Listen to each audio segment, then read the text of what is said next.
போகிறோம். நான் எல்லாத்தையும் அப்பப்போ கலத்துக்கணும்னு சொல்லுவேன். அதனால இப்போ இந்த பொடியை பண்ணி வச்சுக்க போகிறோம். இத்தனை உளுந்து போட்டுக்கணும்.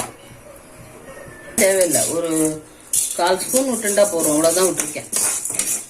ரொம்ப எண்ணெய் குத்த வேண்டாம்.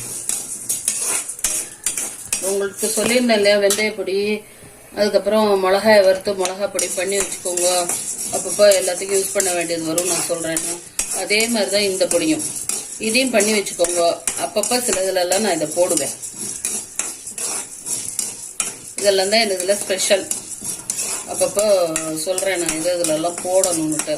அதுக்கு இந்த பொடியெல்லாம் நீங்கள் ரெடியாக பண்ணி வச்சுன்றணும். கடலை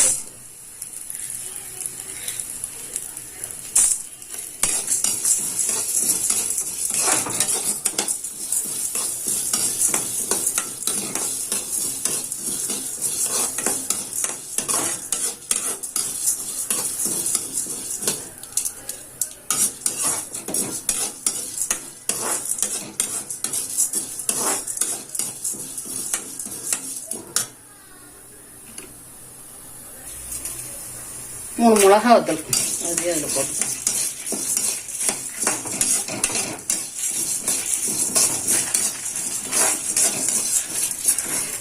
பெருங்காயம் ஒரு 1/2 ஸ்பூன்,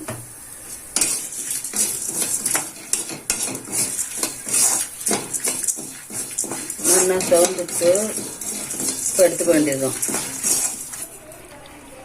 இப்போ எள்ளு ஒரு 1/2 ஸ்பூன் போட்டுருக்கேன். அதை வெறும் இழுப்பக்கட்டில் வறுத்துட்டா போதும். ஓகே, எண்ணெய் வேண்டியதில்லை.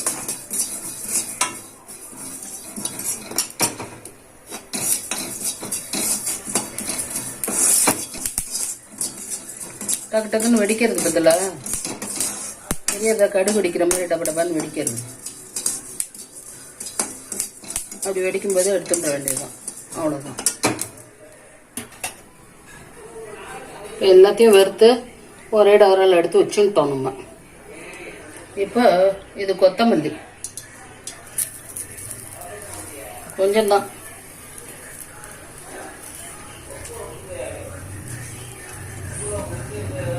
ஒரு கைப்பிடி இருந்தது, அதை அப்படியே 5 போட்டிருக்கேன்.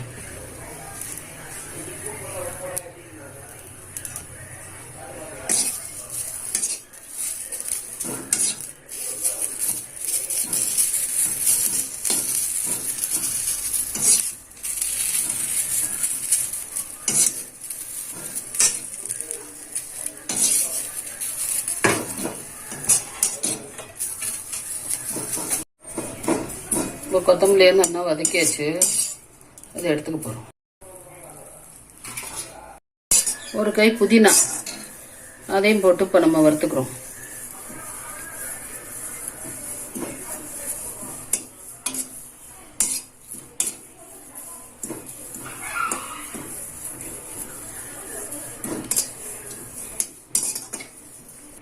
கருவேப்பிலை அது மட்டும் 2 கைப்பிடி.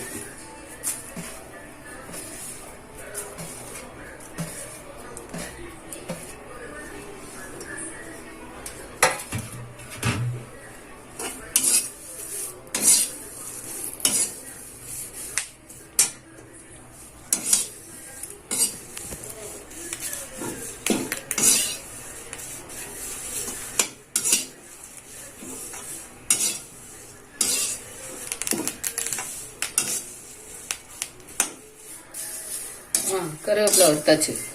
இப்போ நம்ம இந்த கீரையெல்லாம் முதல்ல தனியாக அரைச்சிக்க போகிறோம். ஆற வச்சுட்டு அரைச்சிக்க போகிறோம். கருவேப்பிலை, கொத்தமல்லி, புதினா எல்லாத்தையும் வறுத்துட்டோம். இப்போ இதை ஆற வச்சு இதை ஃபஸ்ட்டு அரைச்சிக்கணும். அதுக்கப்புறம் அந்த வறுத்து வச்சுருக்கோம் இல்லையா, கடலை பருப்பு, உளுத்தம்பருப்பு எல்லாம் அந்த வறுத்து வச்சுருக்கோம் இல்லையா, இந்த 2ஐயும் அரைச்சி ஒன்றா அரைச்சி வச்சுக்க போகிறோம். இதுதான் அந்த பொடி. அந்த பருப்பு, கீரை எல்லாத்தையும் சேர்த்து மிக்சியில் பொடி பண்ணி வச்சுட்டு இருக்கோம். இந்த டவராவால் ஒரு டவரா வந்திருக்கு. இப்போ இந்த பொடி பண்ணி நம்ம ரெடியாக எடுத்து வச்சுட்டோம். தக்காளி காய்ச்சல் அப்படின்னு சொல்லிட்டு பண்ண போகிறோம். ஸோ எல்லாருக்கும் புளிக்காய்ச்சல் சாப்பிட ரொம்ப பிடிக்கும். ஆனால் எல்லாருக்கும் அது ஒத்துக்காது. சில பேருக்கு கல்சர் இருக்கிறவளுக்கெல்லாம் ஒத்துக்காது. சில பேருக்கு நெஞ்ச எரியும், புளிக்காய்ச்சல் சாப்பிட முடியலையே அப்படின்னு சொல்லி கவலைப்படுவா. அவங்களுக்கான புளிக்காய்ச்சல் இது. இதுக்கு நம்ம வந்து 3/4 கிலோ தக்காளி திருத்தி வச்சுட்டு இருக்கேன். இது பாருங்க, கொஞ்சோண்டு புளி, தக்காளி இந்த மாதிரி கட் பண்ணி வச்சுட்டு இருக்கேன். இதில் நம்ம ஒரு பாதி தக்காளியை மட்டும் போட்டு அரைச்சிக்க போகிறோம். மிக்சியில் அரைச்சிட்டு அப்புறம் என்னன்னு சொல்கிறேன். இப்போ நம்ம முதல்ல நல்லெண்ணெய் குத்திக்க போகிறோம். எதுக்கு எந்தெந்த எண்ணெயை குத்துறோமோ அதுதான் நல்லாயிருக்கும். இதுக்கு நல்லெண்ணெய் தான் நல்லாயிருக்கும். இந்த பச்சடி கரண்டியால் 4 கரண்டி எண்ணெய் குத்திருக்கேன். தக்காளி வந்து நம்ம 3/4 கிலோ எடுத்துட்டு இருக்கோம்.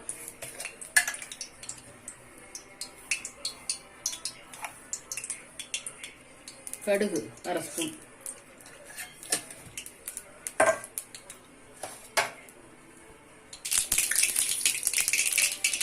கடுகு இப்போ வெடிச்சுட்டு இருக்கு. இப்போ உளுத்தம்பருப்பு போட போகிறோம். ஒரு 3 ஸ்பூன் உளுத்தம்பருப்பு,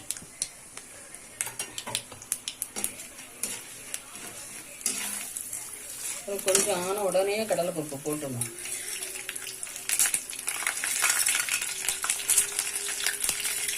கடலைப்பருப்பு ஒரு 2 ஸ்பூன்,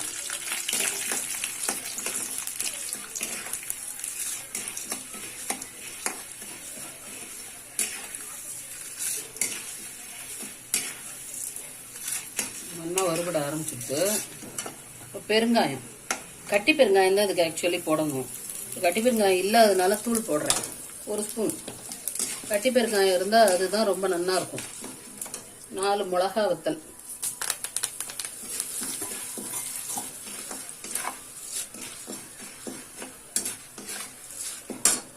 கருவேப்பிலை ஒரு 6 கொத்து,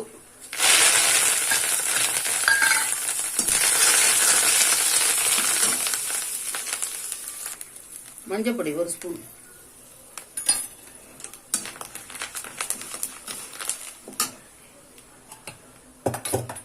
இப்போ தக்காளி வச்சிருக்கோம் இல்லையா, வெறும் கட் பண்ணி அரைக்காம அது அதில் போட்டுறப்போம்.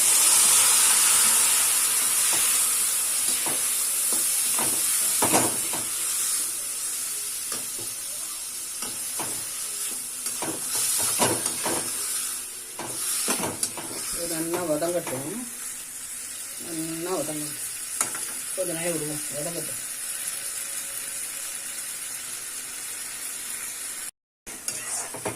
நல்லா ஓரளவுக்கு அந்த இப்போ நல்லா ஓரளவுக்கு வெந்துட்டு இருக்கு பாருங்க தக்காளி பழம்.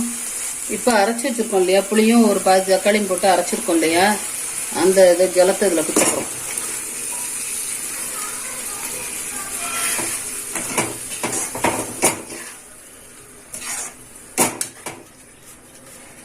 இப்போ நம்ம வந்து புளியும் தக்காளியுமா போட்டு அரைச்சிருந்தோம் இல்லையா, அந்த தக்காளி பேஸ்ட்டை நம்ம இதில் குத்திட்டோம். இப்போ தேவையான அளவுக்கு இதில் உப்பு போடணும். கல் உப்பு ஒரு 3 ஸ்பூன் உப்பு போடணும். அதுக்கப்புறம் வந்து காரப்பொடி, அன்னைக்கு மிளகா பொடி வறுத்து அரைச்சி வச்சுட்டு இருக்கோம் இல்லையா, அந்த காரப்பொடியை போட போகிறோம். அது வந்து ஒரு 1.25 ஸ்பூன் போடும், இல்லைன்னா ரொம்ப காரமாக இருக்கும். இப்போ இது நல்லா கொதிக்கட்டும்.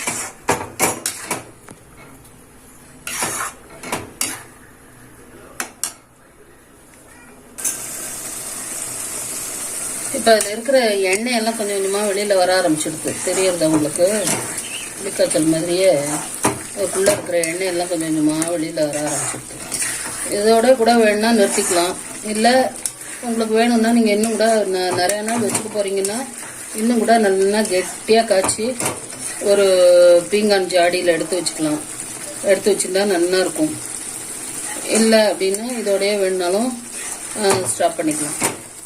நிறைய பேருக்கு அப்படியே ஒரே நாளில் கலரிட போகிறோம். இல்லைன்னா இது 2-3 நாளைக்கு இருக்கும். அது கெட்டியாக கலர்னா ஒரு 10 நாளுக்கு 10-15 நாளைக்கு கூட இருக்கும். புளிக்காய்ச்சல் மாதிரியே இருக்கும். ஏன்னா இதில் நம்ம தண்ணியே விடலை இல்லையா, அதனால இது அப்படியே இருக்கும். இப்போ இதில் முழுக்க கூட தக்காளி வேணால் நீங்கள் அரைச்சி போட்டுக்கலாம். இப்போ நான் பாதி தானே அரைச்சேன், நீங்கள் முழுக்க வேணாலும் அரைச்சி போட்டுக்கலாம். இல்லை அவசரம் அப்படின்னா அரைக்காமே அப்படியே கூட போட்டு வேணாலும் அப்படியே வதக்கி பண்ணிக்கலாம். உங்கள் சௌரியம் தான் அதெல்லாம்.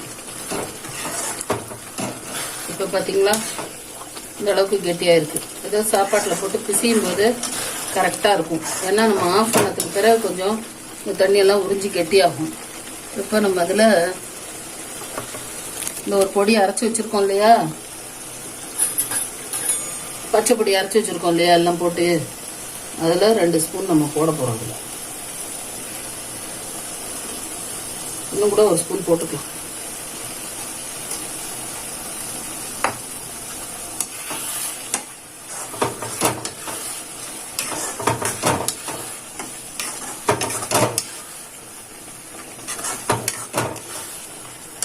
அதுக்கப்புறம் வெந்தயப்பொடி அது வந்து 1 ஸ்பூன் வெந்தயப்பொடி போட்டுக்கலாம்.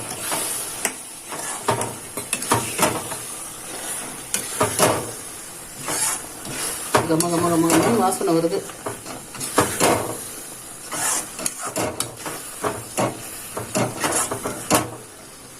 இப்போ கடைசியில் நிலக்கடலை உங்களுக்கு வேணுங்கிற அளவுக்கு நீங்கள் கடலை போட்டுக்கலாம். நான் வந்து ஒரு 2 ஸ்பூன் போட்டிருக்கேன்.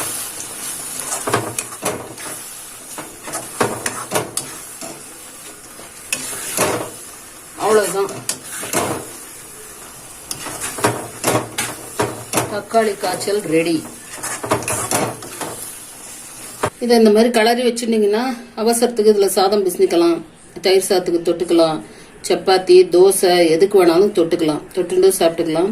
நல்லா இருக்கும். இதுக்கு வந்து அப்பளம் வடம் அதெல்லாம் பொரித்து சாப்பிட்டுக்கலாம். இல்லைன்னா உருளைக்கிழங்கு காய், வாழைக்காய், கத்திரிக்காய் அந்த மாதிரிலாம் பண்ணி சாப்பிட்லாம். தொட்டுக்கைக்கு வெண்டைக்காய் எல்லாமே போட்டு சாப்பிட்லாம். நல்லா இருக்கும் சாப்பிட்றதுக்கு. பச்சடி கூட பண்ணி தொட்டுன்னு சாப்பிட்டுலாம். அதுக்கு சாப்பிட்டு பார்த்துட்டு எப்படி இருந்தது அப்படின்னு சொல்லுங்கள். இந்த மாதிரி இன்னும் நிறைய டேஸ்டியான ஹெல்த்தியான ஃபுட்டு பார்க்கணும்னா அம்மாவின் சமையல் மாம்ஸ் குக்கிங் அப்படின்ற யூடியூப் சேனலை சப்ஸ்கிரைப் பண்ணுங்க. நோட்டிஃபிகேஷன் வரணும்னா பெல் ஐக்கானை கிளிக் பண்ணுங்க. இந்த ஐட்டம் உங்களுக்கு பிடிச்சிருந்துச்சுன்னா உங்க ஃப்ரெண்டுக்கு ஷேர் பண்ணுங்க. எதுவும் டவுட்ஸ் கமெண்ட்ஸ் இருந்துச்சுன்னா கமெண்ட் பண்ணுங்க. தேங்க்யூ.